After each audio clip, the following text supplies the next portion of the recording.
Doctor ने मरीज से पूछा, आप दिन में कितनी बार चाय पीते हैं?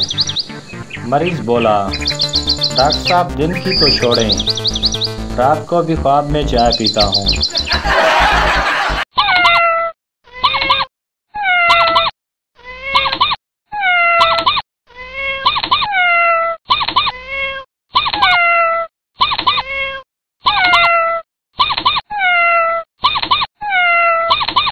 प्रोफेसर बेटा बताओ, पानी उबालने से क्या बनता है?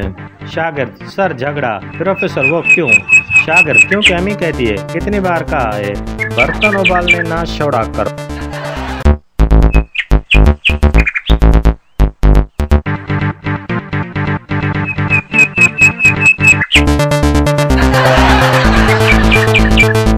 उस्ताद ने शागिर्द से पूछा, बताओ दुनिया का सबसे बड़ा सच क्या है? शागिर्द ने फौरन बोला, सर होमवर्क तो मैंने किया था मगर काफ़ी घर भूल आया।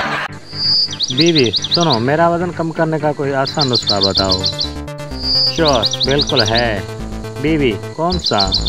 श्योर, अपनी आईडी कार्ड पुराना इस्तेमाल करो, उसमें तुम हल्की लगती। उस्ताद बेटा बताओ, कंप्यूटर और इंसान में क्या फ़र्क है? शागिर्द, सर कंप्यूटर स्लो हो जाए तो रीस्टार्ट हो जाता है, इंसान स्लो हो जाए तो रिटायर्ड हो जाता है।